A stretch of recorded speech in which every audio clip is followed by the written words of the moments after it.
Happy Halloween, friends. Melanie here on 31st of October 2022. And I hear some fireworks and firecrackers outside as I'm recording. It's Halloween evening, and I come with the Astro Weather, Astro Medicine for this coming week, November 1st to 7th. Yes, we're right between eclipses now. We're halfway today, actually, between the partial solar eclipse new moon on the 25th of October and the total lunar eclipse in Taurus, Scorpio on October 8th, the day after, day after this astro weather week ends. So I'll speak a little bit about the trend towards the total lunar eclipse as well. But let's start with now. The moon is in Aquarius and waxing towards the full moon, towards the total lunar eclipse full moon. Hope you've seen the moon in the last few days, beautifully crescent, freshly crescent, and now waxing, even between clouds of the total deluge downpour that we've had yesterday. But clouds were opening in the evening, and today we see the lunar sliver. The moon is in Aquarius, and if you're lucky, you can see the moon in alignment with Saturn. I want to talk a little bit about the moon connections. It's basically like pearls on a string of the moon connecting with these planets, starting with Pluto, which we can't see, of course. Pluto in Capricorn, that was this morning. Tomorrow will be the moon together with Saturn, tomorrow evening, and or late afternoon, 4:22 p.m. Pacific. And then when the moon is in Pisces from Wednesday noon on until Friday afternoon, the moon will be specifically on Friday in conjunction with Neptune and then with Jupiter. And then once the moon is in Aries, on specifically on the 5th, on Saturday, the moon will be in connection with Chiron. And then eventually, when the moon has come to halfway Taurus, which will be on the 8th of November, the moon will be in alignment with Uranus. So every sign, every zodiac sign from Capricorn to Taurus has a planet in now. And once the moon is in those signs, she activates that planetary archetype, that energy, emotionally especially. So yesterday with Pluto and Capricorn, things could have felt really heavy and very shadowy, lots of shadow coming out, lots of dark stuff, and maybe you felt stuck. You felt like you're in a process, but you're not in an old world anymore, which is dying now, nor are you in the new yet. And you could have dealt also with power issues, feeling disempowered, or questing where does true soul power come from. Now, tomorrow, the moon will be in alignment with Saturn. So Saturn is a planet of boundaries. Saturn is a ringed planet. It shows us where we need to establish our position and our boundaries, but also where things have, it's also the Lord of Karma, right? So how things have evolved over the last while and what the effects of that are, and maybe what it takes to change. Because with Saturn you do have more influence than with Pluto in a way, because it's a matter of taking responsibility, doing something about it, not blaming, not projecting authority externally. So Aquarius, of course, has to do with friendships, has to do with community. So in that regard, if you're frustrated with Saturn, if you feel distant or not included or out in the cold, stuff like that, then what would be required? Where are you like-minded people, spirits, people, and so on? And what can be done, right, to feel a sense of place in a system again? Then when the moon goes into Pisces and connects with Neptune, as I said, on Friday the 4th, but also with Jupiter, which re-entered Pisces last week on the 27th, retrograde coming from Aries back into Pisces, and will be in Pisces until the day before winter solstice, the 20th of December. Have you ever seen Piscean effects on the weekend? Speaking of this big downpour, this inundation of the water element, all of a sudden, I mean, here in the Pacific Northwest, of course, not everywhere on planet Earth, but here it really seemed to correspond with the Jupiter entry into Pisces when we had all of a sudden so much rain after not having had rain for 4.5 months, right, since early July, August, September, October. Sorry, 3.5 months. That's long enough. Anyway, and now all of a sudden, all of this, and then I heard weather statements saying, "Oh yeah, it's somewhat made up for the lack of rain," but no, it's not. Extremes are not balance, right? So it's like it's been an extreme dry season, and who knows, will it be an extreme wet season here coming and rain season? We'll see. And there's so many factors influencing these weather patterns. Lots of new and not so new research and theories are coming out about that. More about that when we get to Saturn going into Pisces. That will be from next March on for the following 2.5 years.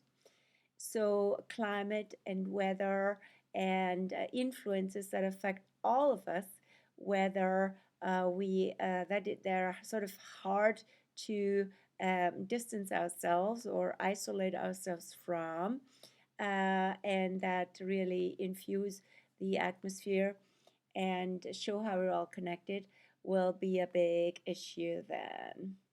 Anyway, so moon in Pisces, followed by the moon in Aries. Friday afternoon it starts, but the highlight of that 2.5 day phase will be when the moon connects with Chiron. That's on Saturday.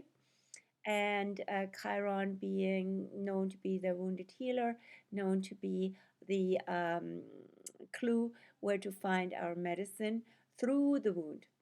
With Aries, it has to do since 2019 a lot with being on our own and being the lone wolf, the lone warrior, the one having a party of one, being by yourself for whatever reason.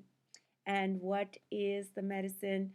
Not to compensate and contrast, but actually from within to heal this condition. It has to do with, yes, being courageous and taking first steps, coming out, showing up as you are, being authentic and being in your autonomy. That's very Aries, without going overboard and fighting the impossible fight or going into war in a way where it's not really it's only wounding, right? So that's what you've also seen in the war of the last 8 months. And currently Mars, the planet of Aries in the warrior archetype, is retrograde since the 30s, since yesterday. Haven't written about it, but I will. And that's funny because I'm a little behind. And Mars is in Mars in Gemini, which rules writing, is retrograde. So Mars will be retrograde for quite a while. That goes on until January 13th, and it shows us also where we need to back off from ego battles and from certain warrior and war scenarios that go nowhere except hurt everybody, and where also words and debates and incendiary speeches, Gemini, they can invoke division, and division leads to warfare, small or big. Yes, so as I mentioned, the moon connects with all these different planets. The last one I mentioned was Chiron in Aries on Saturday the 5th. And then the last one the moon will connect with in sequence will be Uranus in Taurus. And that's also where the total lunar eclipse will be. I show you a first preview of the eclipse here, showing you, hope it's not reflecting, let me take that out, the total lunar eclipse in Taurus with Uranus. That's quite something. That can be really a expect the unexpected, be open for surprises, things, paradigm shifts, and possibly also shock waves and out of the blue situations, which can be good, bad, or yeah, surprising in any case. Can come up with this one. And it also plants new seeds because the eclipse will come with a north node, and I call it a seed eclipse. A seed eclipse versus a release eclipse. We had the partial solar eclipse new moon on the 25th with a south node, and that is a release eclipse. So hopefully you were also able to release, as the Sabian symbol said, and I quoted, release old fragrances and embrace new fragrances, embrace the new, that the new and transformed, while rather at the same time letting go of certain flavors that just they might remind you of sweet old times, but those ain't no more. And there would have been a lot of shadow, lots of wounding in connection with that as well. So you want to dig in and see what has already presented as a release point, maybe through connection with certain people who showed up in your life and what they reminded you of, old relationships, etc. And yeah, so we are preparing for the total lunar eclipse. That is a seed eclipse, planting new seeds in Taurus, planting new seeds for embodied freedom, which is Uranus in Taurus. So how can you break out of old habitual stuck places and bring in fresh energy that is just like new growth on planet Earth? Even though it's the Halloween season, if you're in the southern hemisphere, it's the spring season, even though it is Scorpio, but it's a spring season, and that is in a way more associated with the Taurus energy. So you can see in nature much more the beautiful gifts of new growth. But anywhere you are, find your values, find your freedom, and find what is really bringing you joy.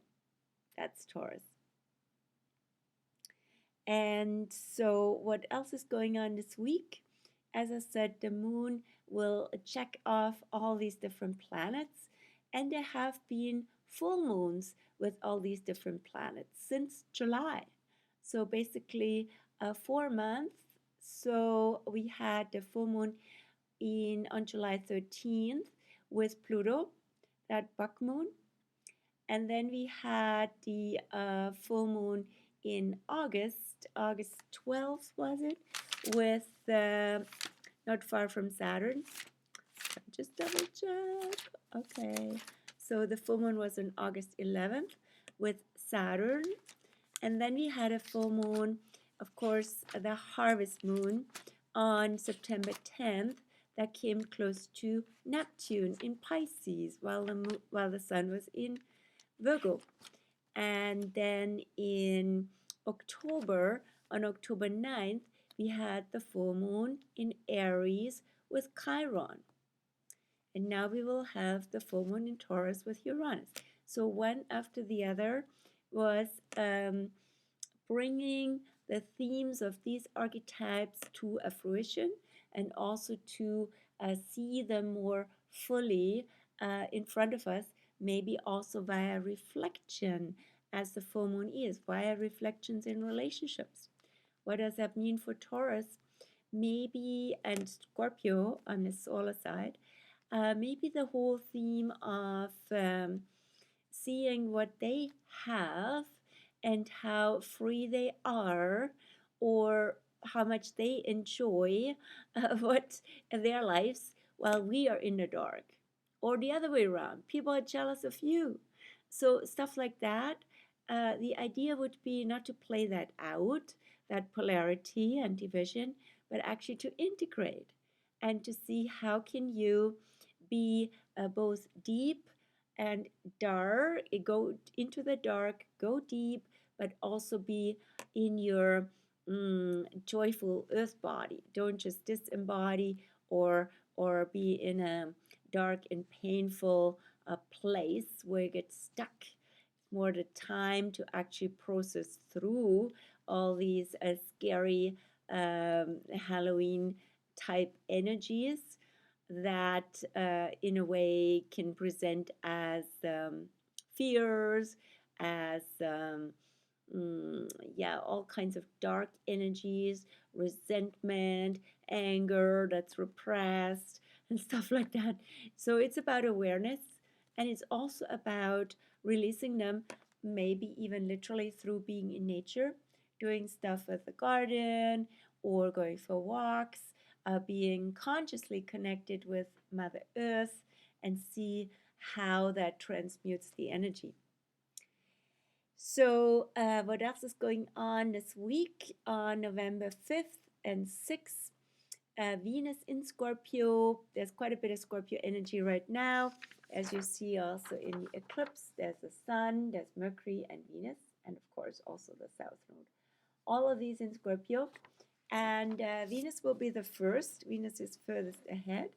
In Scorpio will be the first to go into opposition with Uranus in Taurus. It also comes out in the eclipse. Here is Venus, and here is Uranus. And on the eclipse day, I believe it's also the day when Mercury opposes Uranus.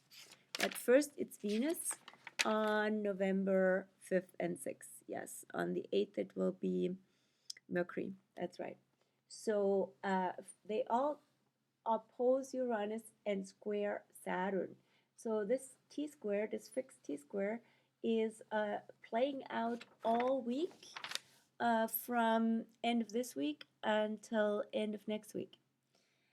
So there's a lot of tension, and fixed tension is typically the hardest to handle because the energy just sits there and there's a lot of pressure and a lot of resistance, and it doesn't give, right? So it can be also lots of power issues, in fact, and attachment issues within yourself or with other people. So watch what happens in these situations of conflict, in these situations where you bump up against each other like a square, or you bump up against authority in society, right? Saturn in Aquarius. What's going on in society and in systems that you don't like, which Saturn presents, right? Where you have, where you feel blocked, where you feel there's restrictions, or where you feel you have judgment about other people and about society. So what can be done to actually come back to this Taurian energy, which is freedom and joy. Joy is freedom. Freedom is usually joyful. So what can you do to stand in that and not get, all frustrated? And find something that brings you joy, and also experiment with creating new healthy habits. Experiment with going to different places than your habitual ones.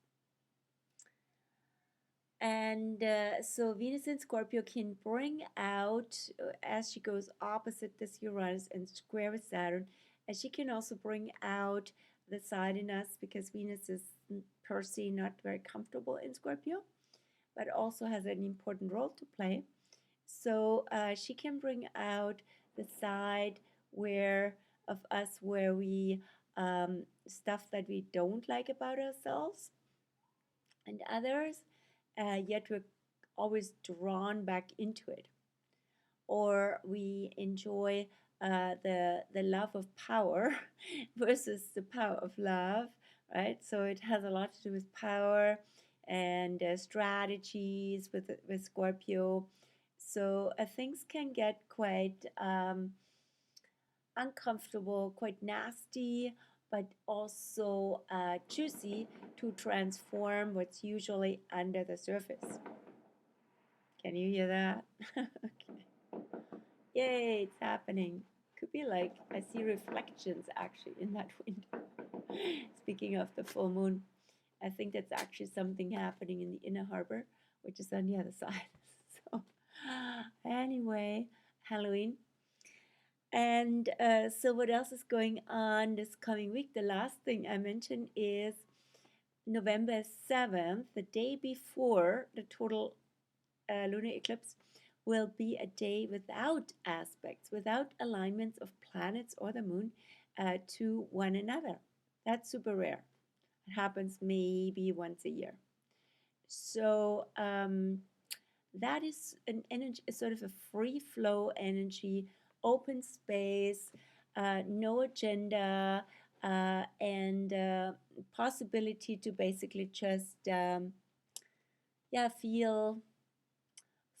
take it. Also maybe because it's Scorpio time, central Scorpio, would be wonderful to, in a way, to go into a retreat, or also go into to your inner soul cave if you can. It's Monday, I know, and allow things to come up, allow things to go through you.